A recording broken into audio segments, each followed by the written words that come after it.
Hello aspirants, class academy में आपका फिर से स्वागत है। हमारी क्लास में हमने अभी भारत की भूगोल में डिस्कस किया था पिछली क्लास में। उसमें हमने अवस्थिति, क्षेत्रफल जो कि विश्व का 2.4% और इसकी जनसंख्या जो है वो 17.5 17.4% होती है पूरे विश्व की। ये दोनों आंकड़े बहुत जरूरी है, कई बार एग्जाम में पूछे जा चुके हैं। इसका जो लोकेशन है वो एशिया महाद्वीप में पड़ता है और एशिया के ये साउथ क्षेत्र में है, इसलिए इसको साउथ एशियन कंट्री कहा जाता है। ठीक है, तो ये चीज आप समझ गए। अच्छा, ये किस पृथ्वी में इसका लोकेशन कहाँ है?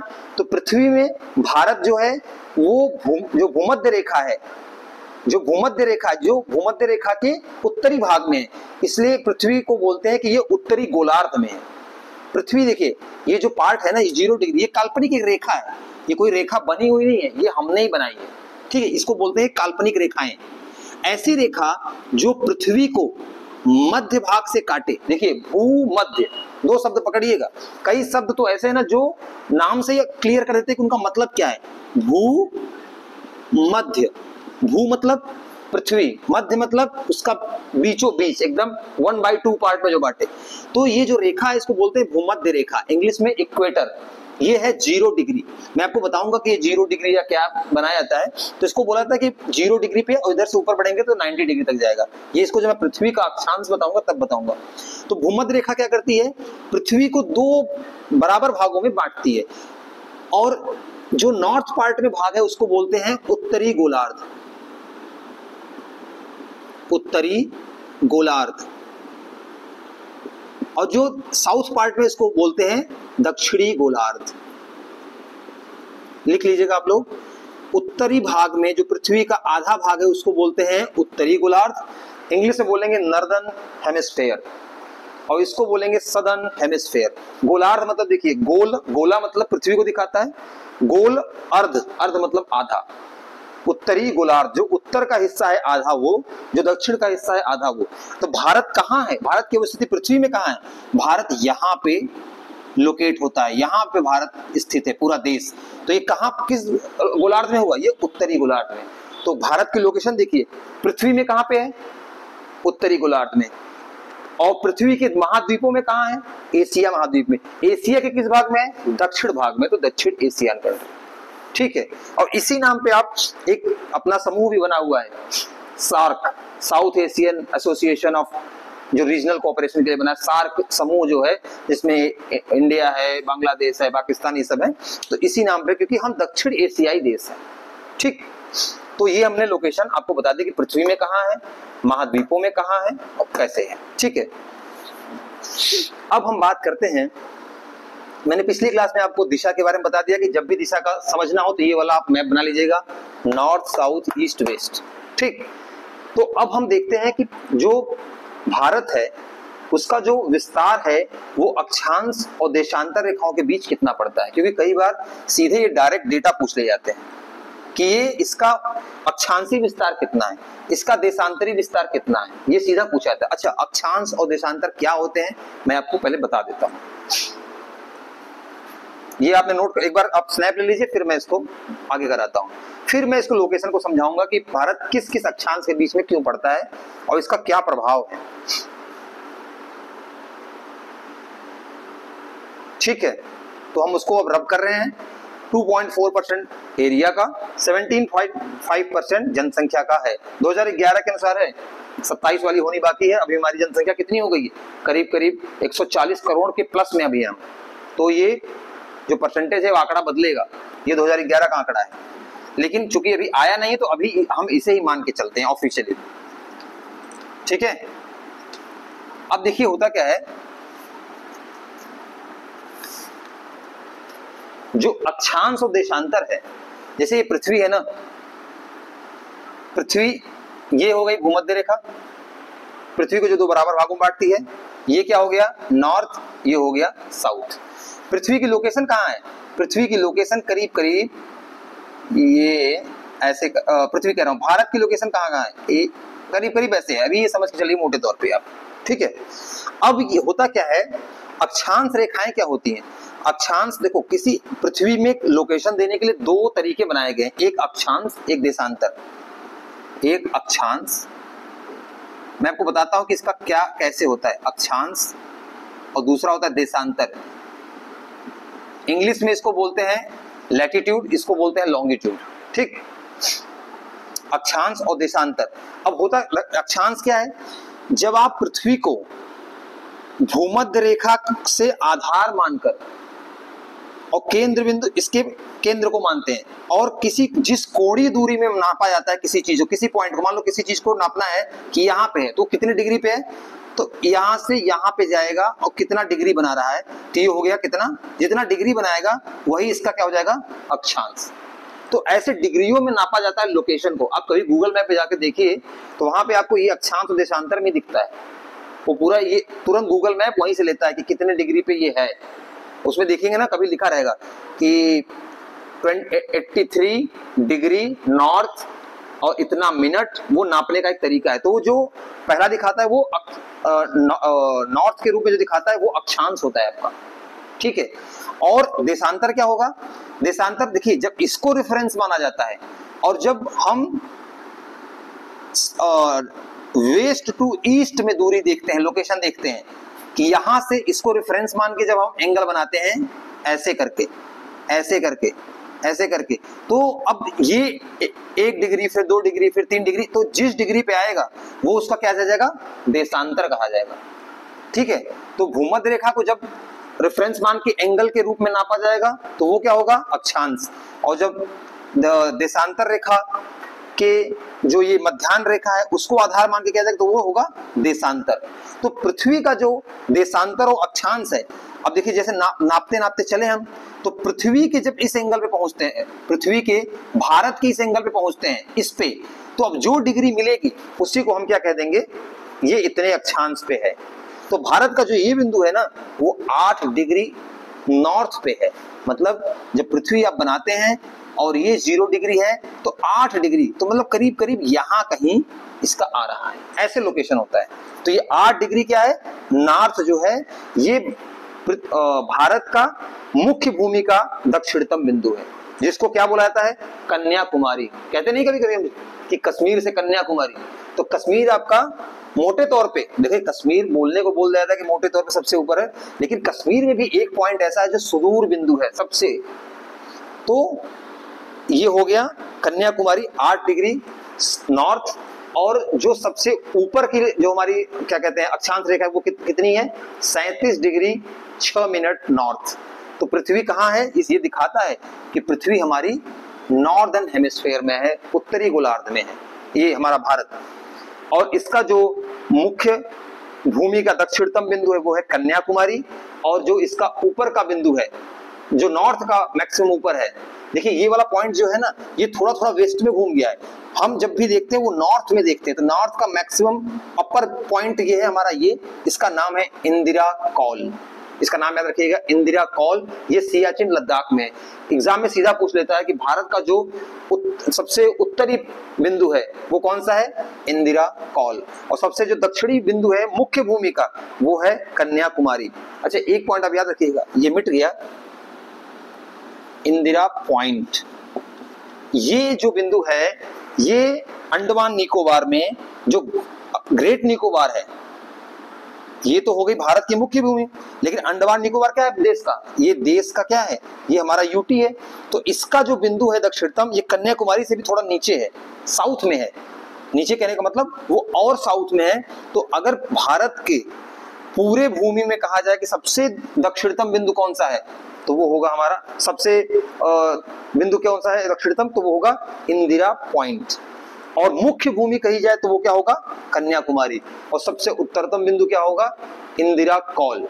ये आप इसको नोट करिएगा और ये डिग्री नोट कर लीजिए। कई बार सीधा विस्तार में ऑप्शन दे दिया है, ऐसे क्वेश्चन आए हुए हैं कि भारत का जो विस्तार है, अक्षांशी विस्तार, लैटिट्यूडनल जो एक्सप्लोर करता है भारत, किस डिग्री से किस डिग्री के बीच में करता है, तो मोटे तौर पे आप याद रखना 8 डिग्री 4 मिनट से 37 डिग्री 6 मिनट, ये आप याद रखिए। फिर मैं आपको इसको नोट करें, फिर मैं आपको इसका देशांतरी विस्तार बताता हूं कि कैसे ये विस्तार करता है।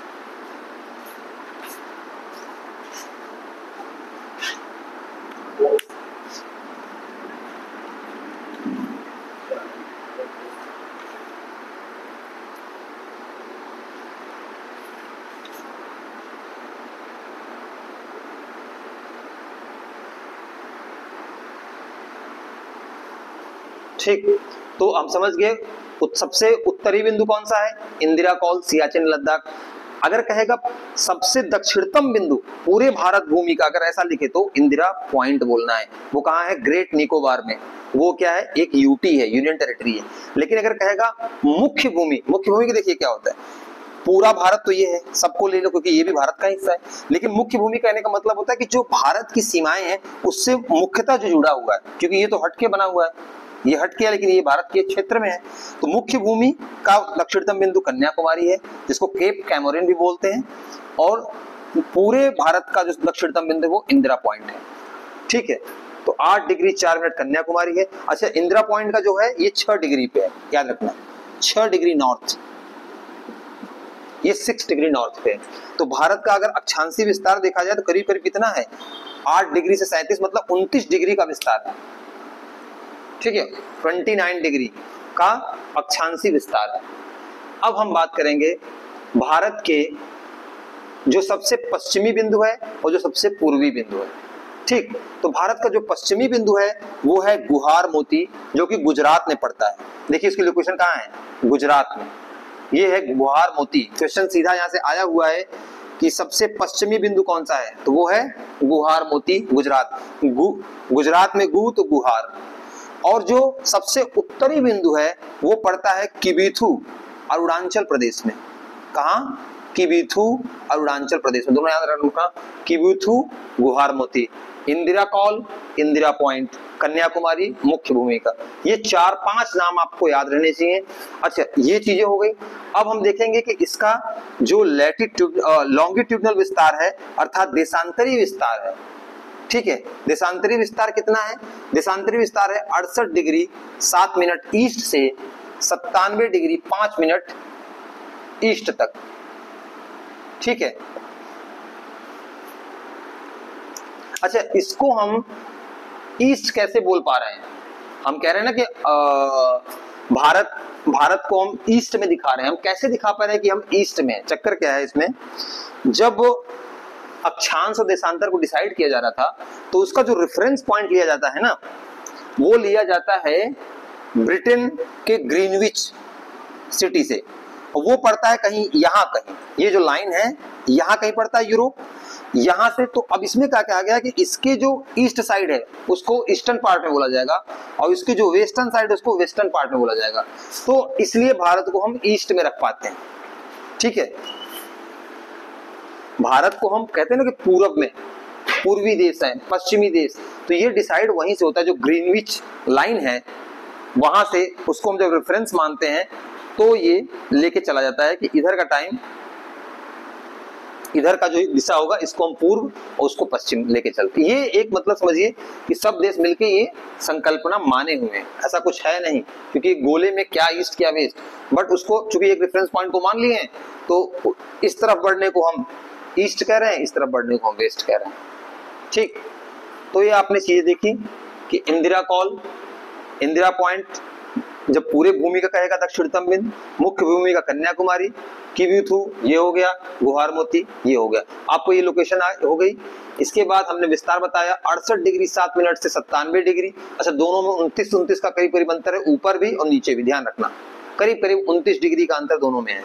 तो याद रखिएगा 68 से 97 और 8 से 37, ये दोनों चीजें हैं। ठीक है,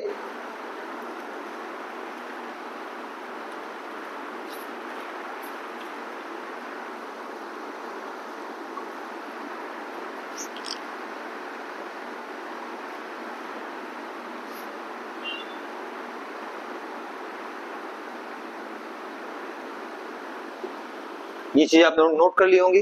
अब आपको बताते हैं कि भारत का तो हमने पॉपुलेशन कितना बताया था, 17.5% कवर करता है पूरे विश्व के पॉपुलेशन को।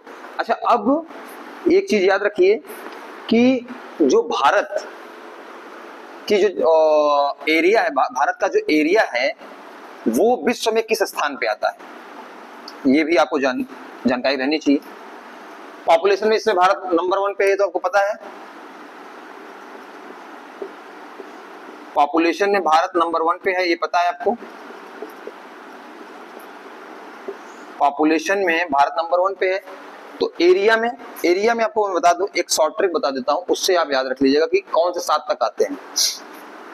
RCUCBAI, रकूबाई, ठीक है, इससे आप याद रखिएगा। पहले पे एरिया में सबसे बड़ा देश कौन सा है? रूस, दूसरा कनाडा, तीसरा USA, ठीक है, चौथा चीन, पांचवा ब्राजील, छठा ऑस्ट्रेलिया और सातवां इंडिया। तो एरिया के हिसाब से इंडिया 7th नंबर पर आता है। 7th लार्जेस्ट कंट्री है एरिया के हिसाब से इंडिया, भारत। पहले पे रसिया, दूसरे पे कनाडा, तीसरे पे USA, चौथे पे चाइना, पांचवें पे ब्राजील, छठे पे ऑस्ट्रेलिया और सातवें पे इंडिया। इंडिया 7वां बड़ा देश है, ठीक है। इंडिया विश्व का 7वां बड़ा देश है एरिया के हिसाब से। पॉपुलेशन के हिसाब से भी पहले नंबर पे चल रहा है। चाइना को भी उसने पीछे छोड़ दिया है भारत ने। तो ये आपने देख लिया इसका कि कितना विस्तार है, 8 डिग्री से 37 डिग्री, 68 से 97 डिग्री, ठीक है। अच्छा, एक चीज आपको मैं बता दूं, यहां से एक रेखा काल्पनिक बनाई जाती है 82.5 डिग्री की। इसको आप ध्यान रखें, मैं बताता हूं इसको क्या, इसका कॉन्सेप्ट क्या है। 82.5 डिग्री की एक रेखा, इसको बोलते हैं भारत की समय रेखा है ये।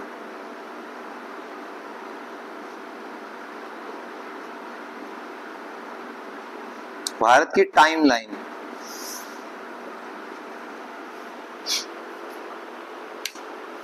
अब इसको बनाने का रीजन क्या है, मैं इसको आपको बताता हूं। देखिए क्या है, भारत का विस्तार कितना है,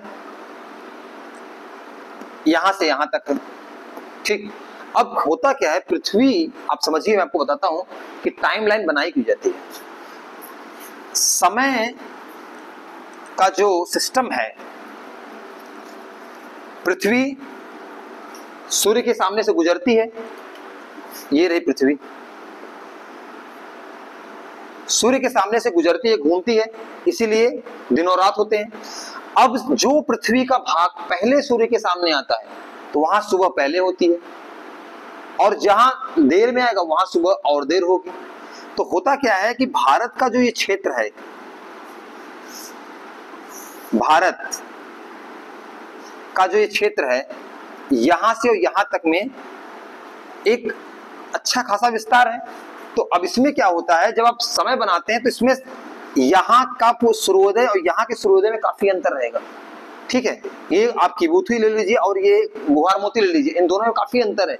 अब चूंकि भारत में अब एक देश है, तो एक देश में अगर कई समय हो जाएंगे तो यान चलाना, ट्रेन चलाना दिक्कत का काम होगा, क्योंकि फिर उस जोन में आप पहुंचेंगे तो समय अलग होगा, इस जोन में पहुंचेंगे समय अलग होगा। तो इसलिए बनाया गया ये नियम कि भारत के करीब करीब बीचों बीच एक ऐसी रेखा बनाई जाए जिसको पूरा भारत अडॉप्ट करे समय रेखा के रूप में, जिससे कि यहां से भी उतना अंतर ना हो और यहां से भी उतना अंतर ना हो, ना तो ईस्टर्न पार्ट में ज्यादा प्रॉब्लम होने पाए, ना वेस्टर्न पार्ट में ज्यादा प्रॉब्लम होने पाए। इसीलिए इसको 82.5 डिग्री के उस पर रखा गया है। तो ये करीब करीब दोनों क्षेत्रों को कवर कर लेता है। नहीं तो आपको मैं बता दूं, यहां जो अरुणाचल प्रदेश है, आप मैप पे समझिए, मोटे तौर पे मैं समझा रहा हूं, जो अरुणाचल प्रदेश है ये, और ये रहा गुजरात, घड़ी अगर समय ना दिया जाए ना तो यहां से यहां में 2 घंटे का गैप होता है। यहां सूर्योदय अगर 5 बजे होगा ना तो यहां सूर्योदय 7 बजे होता है। लेकिन चूंकि भारत एक क्षेत्र है, एक देश है, इसलिए हम एक ही समय लेके चलते हैं, जबकि समय बराबर नहीं है। यहाँ पे सूर्योदय पहले होगा, अगर हमारे यहाँ शाम 6 बजे हो रही है ना, तो अरुणाचल प्रदेश में 4 बजे हो जाएगा शाम, वहां सूर्यास्त हो जाएगा, वहां लाइट जलानी पड़ जाएगी। ये होता क्यों? क्योंकि पृथ्वी घूमती है तो पहले ये वाला हिस्सा सूर्य के सामने पड़ता है, इसलिए सूर्योदय यहाँ पहले पड़ता है। पृथ्वी घूमती कैसे है? पृथ्वी घूमती है वेस्ट टू ईस्ट, सूर्य यहाँ पे है, वेस्ट टू ईस्ट घूम रही पृथ्वी ऐसे।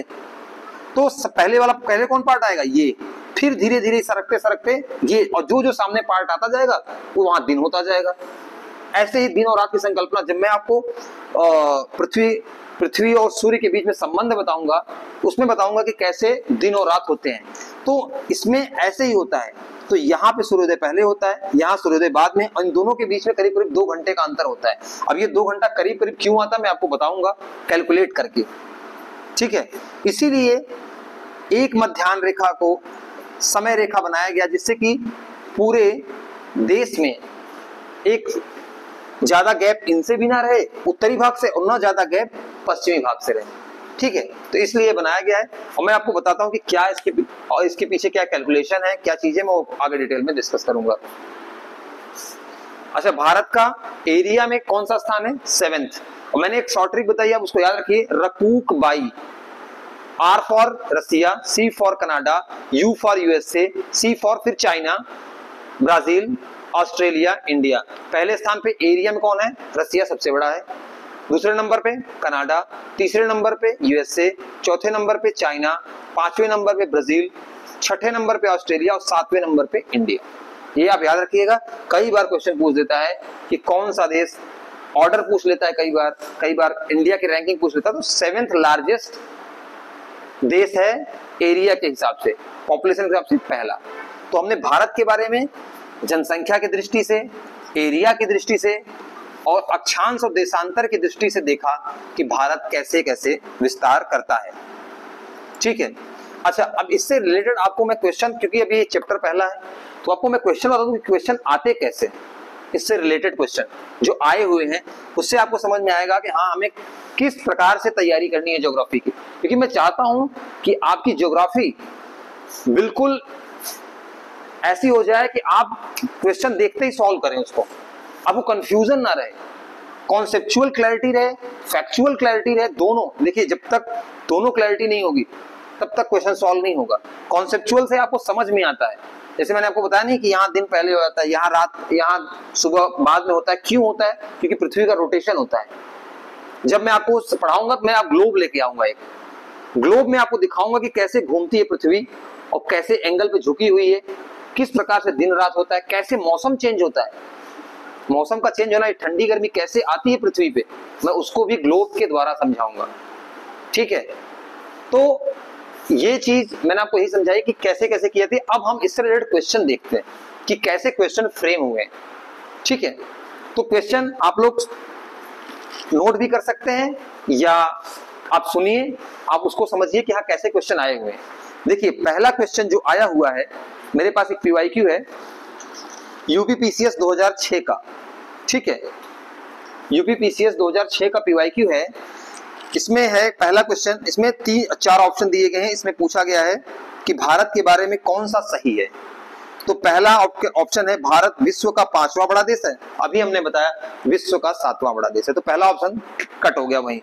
अच्छा, क्वेश्चन सॉल्व करते समय याद रखिएगा, कभी भी आपको जरूरी नहीं है कि आपको सारे ऑप्शन पता, लेकिन जो ऑप्शन आपको पता हो, जैसे एक ऑप्शन पता होगा कि ये गड़बड़ है, तो जहां जहां ऑप्शन में वो हो उसको कट कर दो, क्योंकि वो तो होगा ही नहीं।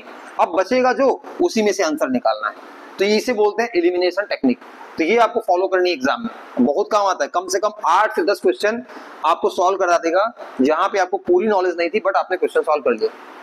और स्कोर जब आएगा तो ये कोई नहीं पूछता कि आपको तीनों ऑप्शन आ रहे थे कि 4 आ रहे थे कि 1 आ रहा था। आपका स्कोर आपका महत्व है, आपको स्कोर करना है, उसमें आपका नॉलेज, आपकी स्ट्रेटजी, आपकी टेक्निक सब जरूरी है। तो अब आते हैं क्वेश्चन पे। पहला ऑप्शन है भारत विश्व का 5वां बड़ा देश है, तो ये गलत हो गया। फिर ये दूसरा ऑप्शन कह रहा है यह स्थल मंडल के कुल क्षेत्रफल का लगभग 2.4% भाग अधिकृत किए हुए है। तो मैंने कितना बताया था कि पूरे विश्व का भारत कितना प्रतिशत है, 2.4%। तो ये ऑप्शन सही हो गया। तीसरा है समूचा भारत उष्ण कटिबंध में स्थित है। देखिए, भारत की जो लोकेशन मैंने बताई थी पृथ्वी में, हमने क्या पढ़ा था, भारत की लोकेशन क्या है, हमने पढ़ा था भारत की लोकेशन है 8 डिग्री से 37 डिग्री। ये ऐसा बनाया था 8 डिग्री। देखिए, इसको आप अभी डिग्री में समझिए, ये है 37 डिग्री और ये है 8 डिग्री। तो होता क्या है, पृथ्वी में जब हम पृथ्वी का उष्ण, इसमें क्या है कि चूंकि पेपर जब बनता है तो उसमें सारे कॉन्सेप्ट डाले जाते हैं। अभी हमने तो एक टॉपिक पढ़ा है, तो इसमें एक आध कॉन्सेप्ट और आपको समझना होगा, वो हम आगे पढ़ाएंगे आपको। इसमें क्या है, बोला कि उष्ण कटिबंध में स्थित है, तो अब ये हो गया 0 डिग्री, और जो 23.5 डिग्री होता है ना एंगल, इसके बीच को बोलते हैं हम उष्ण कटिबंध, ट्रॉपिकल। ठीक है, तो अब भारत की लोकेशन का क्या पड़ रही है, 8 डिग्री से 37 डिग्री, तो ये क्या कर रही है, 23 डिग्री को भी ऊपर ले जाए। तो इसमें इसका जो पार्ट है एक उष्ण कटिबंध में पड़ता है, और ऊपर वाला पार्ट जो पड़ता है वो उपोष्ण में पड़ता है। ठीक है, ये मैं आपको जब आपको पृथ्वी का उष्ण कटिबंध, ट्रॉपिकल, सब ट्रॉपिकल बताऊंगा, वो तब। ये कॉन्सेप्ट क्या है, ये 3-4 कॉन्सेप्ट को लेकर क्वेश्चन बना हुआ है, और हमने भी पढ़ा है एक टॉपिक, इसलिए इसको मैं अलग से बताऊंगा आपको। ठीक है, तो ये है समूचा भारत उष्ण कटिबंध में स्थित है, तो नहीं, क्योंकि भारत का विस्तार कहां तक है, देखिए इसमें दोनों कॉन्सेप्ट है कि भारत का विस्तार आपको याद होना चाहिए कि 37 डिग्री तक है। मैंने बताया था ना कि 8 से 37 डिग्री। अब ट्रॉपिकल कहां तक है, या उष्णकटिबंध कहां तक है, 23 डिग्री तक है। तो अब ये वाला हिस्सा कैसे आएगा, नहीं आएगा। इसका मतलब पूरा भारत नहीं है, कुछ भारत का हिस्सा ट्रॉपिकल में है। अगर देता कि कुछ भारत का हिस्सा उष्णकटिबंध में है तो सही हो जाता, लेकिन लिखा है समूचा भारत, तो समूचा नहीं, क्योंकि ये वाला पार्ट 37 डिग्री तक जाता है। जो जम्मू कश्मीर का पार्ट है वो 37 डिग्री तक है, और जबकि ये उष्णकटिबंध कहां तक है, 23 डिग्री तक है, 23.5 डिग्री तक। तो जो ऊपर वाला पार्ट है, नॉर्दर्न पार्ट है, वो नहीं आता है, तो ये ऑप्शन गलत हो गया।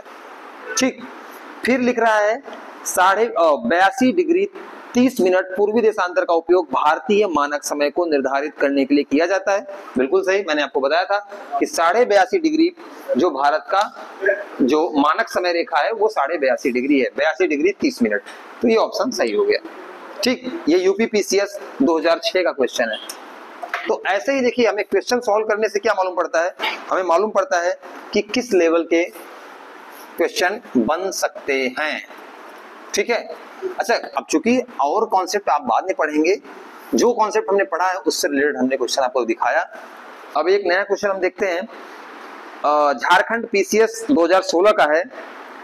ये है क्षेत्रफल की दृष्टि से भारत विश्व का कौन सा देश, कौन सा स्थान रखता है क्षेत्रफल की दृष्टि से। तो क्षेत्रफल की दृष्टि से हमने क्या बताया था, रकूक-बाई, Russia, Canada, USA, China, Brazil, Australia, India. तो इंडिया किस पे है, 7th प्लेस पे है। तो ये आप याद रखिए। देखिए, क्वेश्चन आपके कॉन्सेप्चुअल तो होने चाहिए, फैक्चुअल क्वेश्चन भी आपसे सॉल्व होने चाहिए, क्योंकि एग्जाम में हर क्वेश्चन के नंबर होते हैं। ऐसा नहीं है कि आपने कॉन्सेप्चुअल कर दिया तो आपको 4 नंबर मिल जाएंगे और फैक्ट वाले के 1 ही मिलेंगे, नहीं, सबके बराबर नंबर है। तो फैक्ट कॉन्सेप्ट आप दोनों को अच्छे से तैयार करिए। फिर अगला क्वेश्चन फिर एक बार एमपीपीसीएस में आया हुआ है, भारत वर्ष आकार में विश्व का कौन सा देश है। तो ये भी वही आंसर होगा, 7वां बड़ा देश है।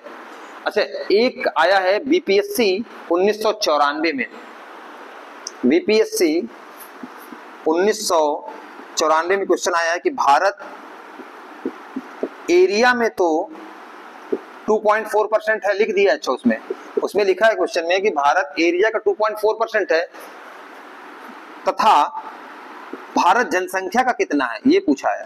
तो जनसंख्या का मैंने कितना बताया था, 17.5%।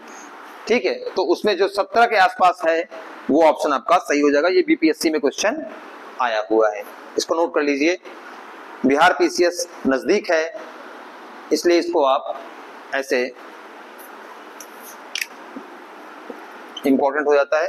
2.4%, 70.5। अगर 17 भी लिखा है ना तो उसको आप लेके चलेंगे, ठीक है, लगभग में सही है, क्योंकि आप या तो नन ऑफ दीज हो तो फिर आप उसको कर दीजिए। ठीक है,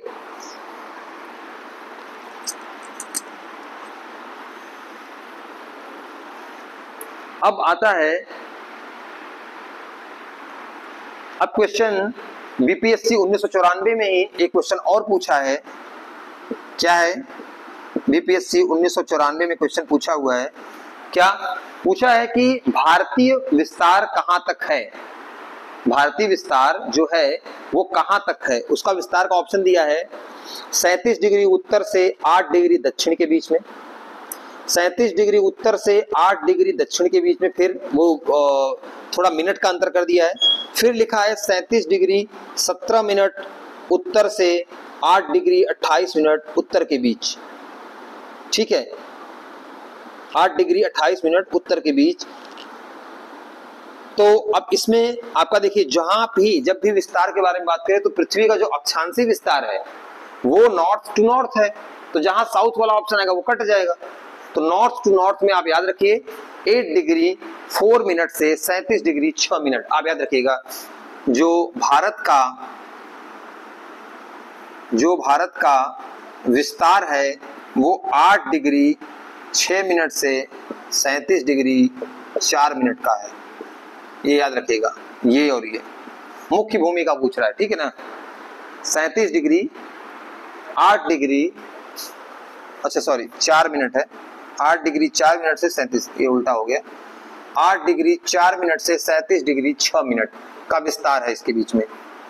ये क्वेश्चन आया हुआ है बीपीएससी में, मैंने आपको बताया था ना। देखिए कुछ एकदम फैक्चुअल क्वेश्चन आते हैं वो आपको याद रखने पड़ेंगे। हाँ, इसमें कॉन्सेप्ट से ऐसे एलिमिनेट कर सकते हैं कि जहां पे विस्तार में, चूंकि ये नॉर्दर्न हेमिस्फीयर में, आपको पता है कि भारत पृथ्वी के नॉर्दर्न हेमिस्फीयर में है, ठीक, इस नॉर्दर्न पार्ट में है, तो जो इसका अक्षांशीय विस्तार होगा वो कैसा होगा, नॉर्थ टू नॉर्थ होगा। अगर इसमें कहीं साउथ दे रहा है तो उसको आप कैंसिल कर देंगे। और जो इसका पश्चिमी देशांतरी विस्तार होगा वो कैसा होगा, क्योंकि ये ईस्ट में है इसलिए ईस्ट टू ईस्ट होगा। तो इससे आप ऑप्शन एलिमिनेट कर सकते हैं, ठीक। इसको आप क्वेश्चन को चाहे तो नोट कर लीजिए, फिर आपको हम बताते हैं। देखिए भारत का जो विस्तार है ना, भारत का विस्तार उष्ण और उपोष्ण कटिबंध दोनों में है।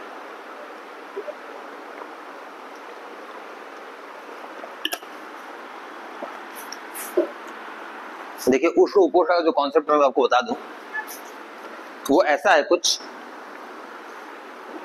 पृथ्वी कि किस भाग को क्या बोला जाता है मैं एक बार दिखा देता हूं, आगे हम इसको, हालांकि इसको हम पढ़ाएंगे, अभी जल्दीबाजी इतना नहीं करना है क्योंकि पूरा देखो जैसे ये है, ठीक है। तो जो 23.5 डिग्री तक मामला है ना, ये होता है उष्ण कटिबंध, फिर आता है इधर उपोष्ण कटिबंध, फिर शीतोष्ण कटिबंध, फिर शीत कटिबंध, ऐसे होता है उष्ण उपोष्ण शीतोष्ण शीत, ठीक। तो ऐसे में इसको हम बताएंगे आगे आपको। तो ये भारत का जो स्थिति यहां तक है, इसलिए ये उष्ण और उपोष्ण दोनों में है, ठीक है। तो बीपीएससी के हमने देखा 2 क्वेश्चन यहीं से सीधे आए हुए हैं बीपीएससी 1994 में।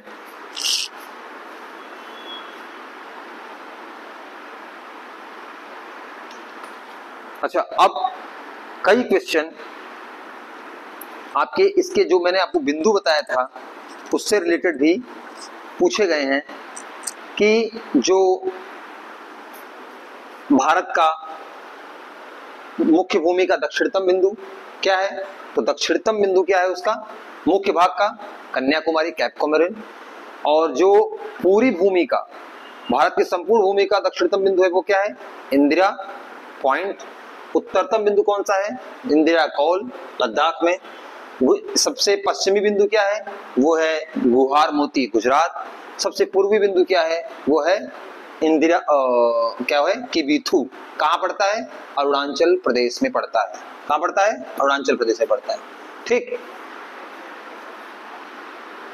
अच्छा, अब मैं आपको बता दूं कि ये मानक समय रेखा भारत, इससे देखो बताऊं, एक तो होता है कि भारत मानक समय रेखा क्या कॉन्सेप्ट है, उसको तो हम डिस्कस करेंगे ही करेंगे उसको आगे चल के। लेकिन अभी हम देखेंगे भारत का जो मानक समय रेखा है वो भारत कहां कहां से गुजरता है। तो देखो ये है भारत का मैप, ठीक है। ये रहा भारत का मैप, ठीक है। अब जो भारत की मानक समय रेखा है, मानक समय रेखा, तो ये गुजरती है कुछ ऐसे, ठीक है। ये है, याद रखिए 80 डिग्री 82 डिग्री 5 मिनट, 82.5 डिग्री, ठीक है। ये है भारत की मानक समय रेखा 82 डिग्री 5 मिनट ईस्ट। ये देशांतर रेखा है, तो ये ईस्ट में चूंकि ये पार्ट पड़ता है अपना पूरा भारत, तो ये हो गया। अच्छा, अब ये क्या होता है इसमें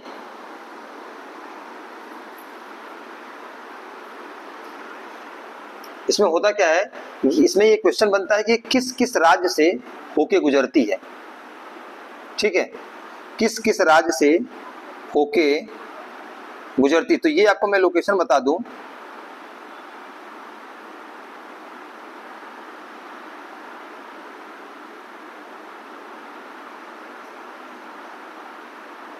मैं मैप बना दे रहा हूं। यूपी, एमपी,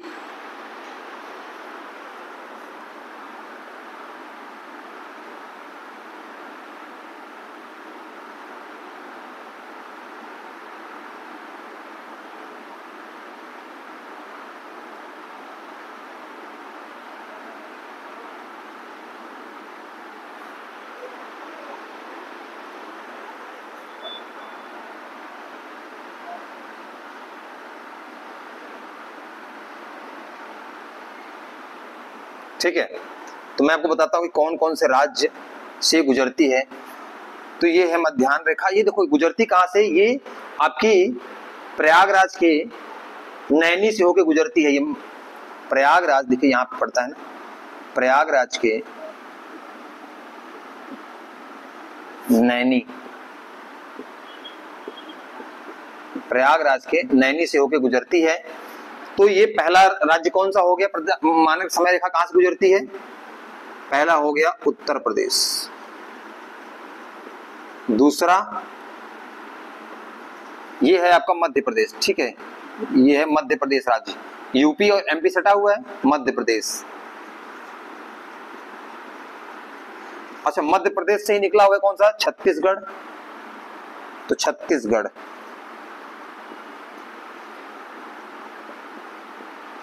चौथा ये क्या है, उड़ीसा। इधर है बंगाल, उड़ीसा है,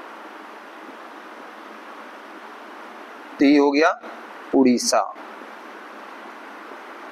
और ये हो गया आखिरी वाला, ये आपका जो यहां से गुजर रही है, देखिए यहां से ये रेखा गुजर रही है, सबको कट करते हुए ये निकल गई। तो ये क्या है, आंध्रा, आंध्र प्रदेश। ठीक है। तो अगर पूछा जाए भारत की जो मानक समय रेखा है जो 82.5 डिग्री है, वो कहां कहां से गुजरती है, तो वो गुजरती है उत्तर प्रदेश, मध्य प्रदेश, छत्तीसगढ़, उड़ीसा, आंध्रा। अर्थात कुल कितने राज्यों से गुजरती है, 5। याद रखिएगा आप, ये क्वेश्चन कई बार आया हुआ है कि जो मानक समय रेखा है भारत की वो कितनी है, वो है 82.5 डिग्री। कहां से गुजरती है, प्रयागराज के नैनी से गुजरती है। और किन किन राज्यों को कट करती है, किन किन राज्यों से गुजरती है। देखिए कोई रेखा, ये काल्पनिक रेखा है ना, तो कहां से गुजरती है, उत्तर प्रदेश नैनी आपको याद ही है, मध्य प्रदेश सटा हुआ, देखिए मध्य प्रदेश को कट किया, फिर छत्तीसगढ़ को कट किया, फिर उड़ीसा को कट किया, फिर आंध्रा को कट किया। ठीक है, इन 5 राज्यों को कट कर दिया। आप लोग इसका स्नैपशॉट ले लीजिए या तो फिर इसको बना लीजिए।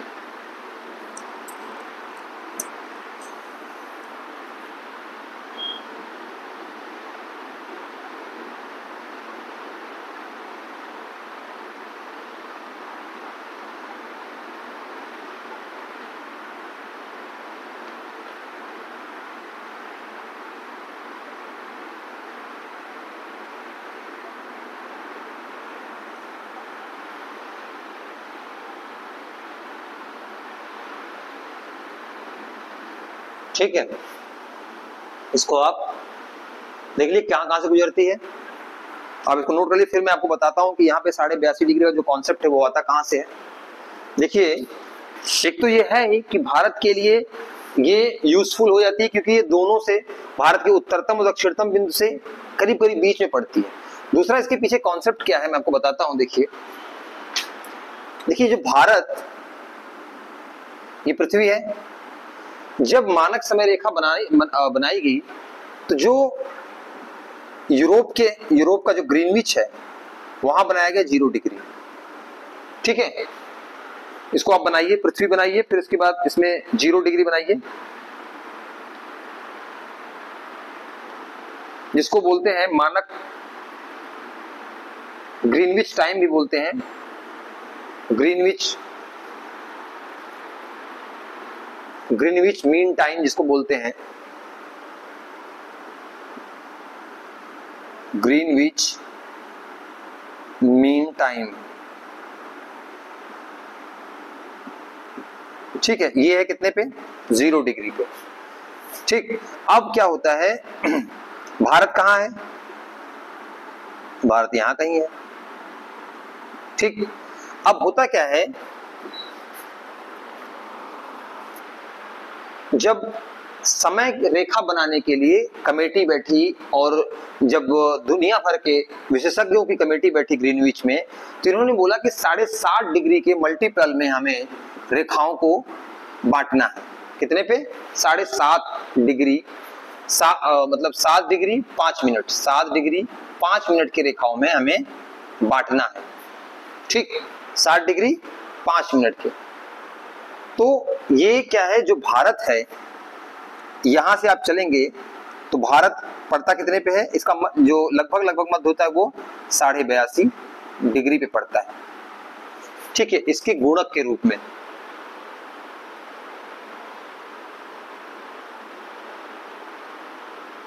ठीक है, तो जी वहां पे ही बनाया गया सिद्धांत की 7.5 डिग्री के गुणक में लेना है, 1 में, 2 में, 3 में, 4 में। तो जो भारत की लोकेशन आती है 7.5 डिग्री इंटू 11 के गुणक में आती है, 11 से उड़ा करिए 55, 11 7 77 5 82। तो 82.5 डिग्री को इसलिए यहाँ पे चुना गया है, क्योंकि 7.5 का भी पूछेगा क्यों, तो 7.5 डिग्री के गुणक के रूप में। अच्छा, इसमें सहूलियत भारत की क्या है, क्योंकि ये लगभग 8 के, ये विस्तार कितना है 38 से 97, और 82 जो डिग्री है वो करीब बीच में पड़ता है, करीब बीच में पड़ता है। तो भारत के लिए समय की भी सहूलियत हो जाती है कि लगभग 1 घंटा पीछे इधर है, आगे है, और ये वाला 1 घंटा पीछे है। अब देखिए बात क्या है, 82.5 डिग्री की समय रेखा हो गई भारत की, कहां से, ग्रीनविच से, ग्रीनविच मीन टाइम से। अब कोई कहे कि ये 0 डिग्री और ये 82.5 डिग्री, तो इन दोनों के बीच समय का अंतर कितना है। तो अब देखिए मैं इसको कैलकुलेट करता हूं, उम्मीद है कि आपने ये बना लिया होगा। अब 82.5 डिग्री 82 डिग्री 30 मिनट। तो अब देखिए कैसे होगा, 82.5 डिग्री, समय कितना गैप है, ग्रीनविच से हमारा समय कितना है आगे। अच्छा देखना, ये समय इससे जो ईस्ट वाला पार्ट रहेगा, जो जब हम ईस्ट में चलेंगे तो ये आगे दिखाता है कि समय आगे है, और इधर जाएंगे तो ये पीछे को दिखाता है।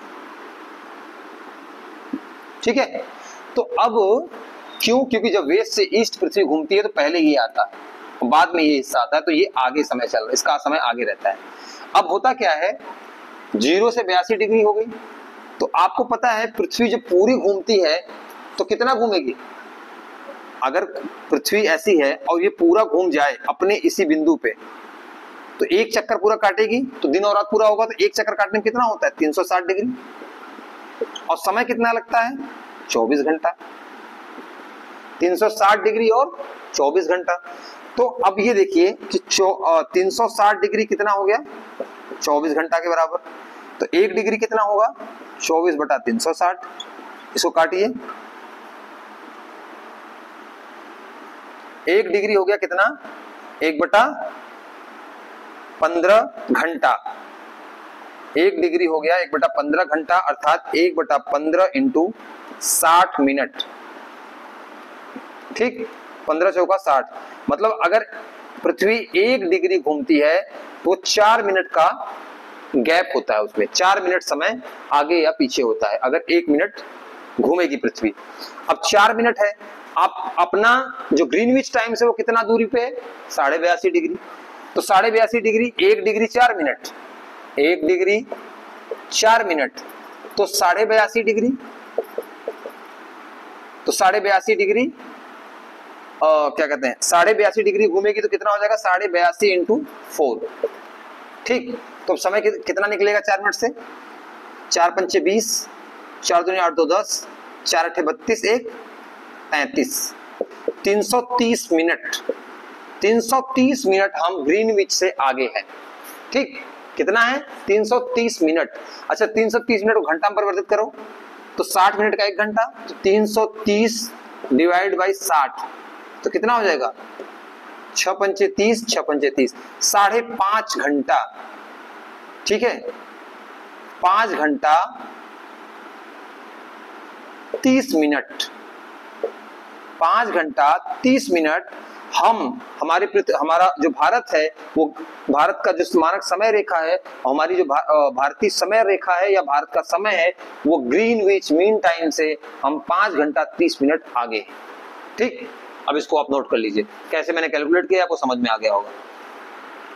5 घंटा 30 मिनट हम आगे हैं।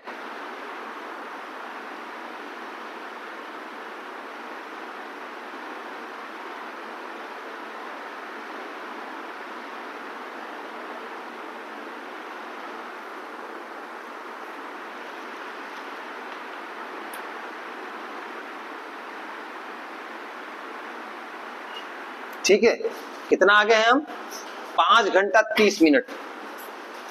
जो ग्रीनविच का समय है, जो यूरोप का समय, उससे हम कितने आगे हैं 5.5 घंटा आगे भारत का समय चलता है। और मैंने कैसे कैलकुलेट किया आप देख सकते हैं यहाँ पे कि 24 घंटा में पृथ्वी घूमती है कितनी 360 डिग्री। तो 1 डिग्री घूमने में पृथ्वी का समय कितना लगेगा 24/360 घंटा, मतलब 1/15 घंटा अर्थात 4 मिनट। हम 1 डिग्री घूमते हैं 4 मिनट। और पृथ्वी जो भारत की लोकेशन है वो ग्रीनविच की लोकेशन, जो यूरोप से ब्रिटेन से जो लोकेशन है वो कितनी है 82.5 डिग्री की दूरी पे है। तो हमारा जो समय है वो ग्रीनविच के समय से हमारा 5 घंटा 30 मिनट आगे है। ये मैंने कैलकुलेट कर दिया यहाँ पे।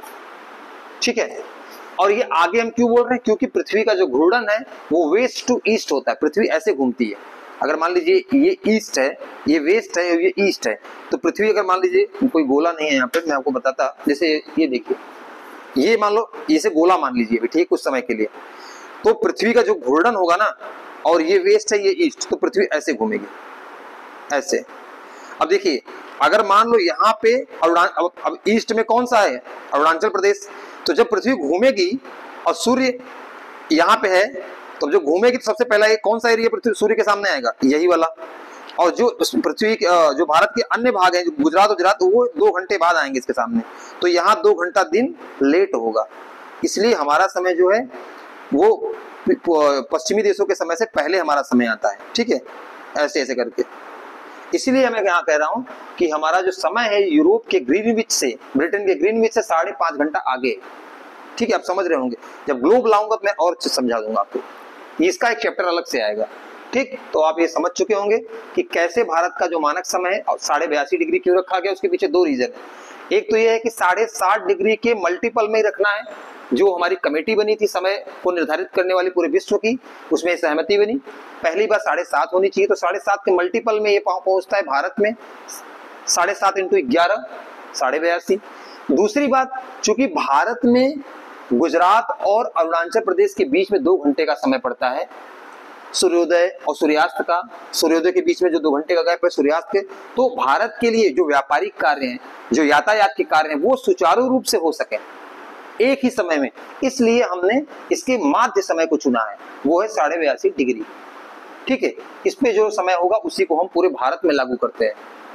ठीक, जिससे कि पूरे भारत में ट्रेनों, नहीं तो पता लगा ट्रेन यहाँ से चल रही है 6 बजे, वहां अभी यहाँ चल रही है 6 बजे अरुणाचल प्रदेश में, और उस समय अगर प्राकृतिक रूप से देखा जाए तो गुजरात में उस समय तो क्या कहते हैं कि उस समय तो यहाँ 4 ही बज रहा होगा, और फिर ये टाइम का डिफरेंस मैनेज नहीं हो पाएगा, फिर जहां जहां जाएगा चीजें प्रॉब्लम करेंगी। इसलिए भारत ने समझा कि एक ही रेखा रखते हैं। वैसे आपको मैं बता दूं, विश्व के अन्य देशों में जैसे रसिया, यूएसए, उसमें कई टाइम लाइन चलती है, उनमें एक समय रेखा नहीं है। वहां पे कोई समय चल रहा है, उनके अलग राज्य में कोई कहीं और समय चल रहा है, तो डिफरेंट टाइम लाइन आती है। जब हम विश्व का भूगोल पढ़ेंगे उसमें हम पढ़ेंगे, क्योंकि उनका विस्तार और ज्यादा है, हमारा विस्तार तो फिर भी ठीक है, रसिया वगैरह का जो देशांतरी विस्तार है वो ज्यादा है, तो वहां पे क्या होता है वो टाइम का गैप ज्यादा हो जाता है, तो वो मैनेज नहीं हो पाता। हमारे यहाँ चूंकि विस्तार सीमित रूप में है, इसलिए हम एक समय रेखा से, एक टाइम लाइन से हम पूरे भारत को कवर करते हैं। तो आपने देखा भारत के भूगोल के बारे में। अब इससे रिलेटेड अभी हमने क्या देखा, भारत के जो उसके क्षेत्रीयता के बारे में, उसकी जनसंख्या के बारे में, उसके विस्तार के बारे में, उसके दक्षिणतम बिंदु, उत्तरतम बिंदु और पश्चिमोत्तर बिंदु और पूर्वी बिंदु। अब हम आगे लेक्चर में आपके ले आएंगे कि इसमें कितने राज्य हैं, उसमें यूटी कितनी है, कौन सा राज्य किस सीमा, कहां सीमा बनाता है, कौन सा बांग्लादेश से जुड़ा हुआ है, कौन से राज्य हैं जो इंटरनेशनल सीमा से जुड़े हैं और कौन से राज्य नहीं जुड़े हैं, कौन से राज्य लैंडलॉक्ड हैं, वो हम आगे वाले लेक्चर में डिस्कस करेंगे। अभी इस लेक्चर को हम यही विराम देते हैं। आप लोग बिल्कुल ऐसे लगे रहिए, मेहनत करते रहिए। हमारी जो एमएट एकेडमी है वो आपके लिए ज्योग्राफी की सीरीज लेके आई है, पॉलिटी की सीरीज चल रही है, वो आगे भी आती रहेगी। और अब ज्योग्राफी की सीरीज हम स्टार्ट कर रहे हैं, करंट अफेयर भी ऐसे ही चलता रहेगा। तो इसी प्रकार से आप लोग मेहनत से लगे रहिए और हम ऐसे टू द पॉइंट लेक्चर आपके लेके आते रहेंगे। तब तक के लिए धन्यवाद, मिलते हैं नेक्स्ट लेक्चर में।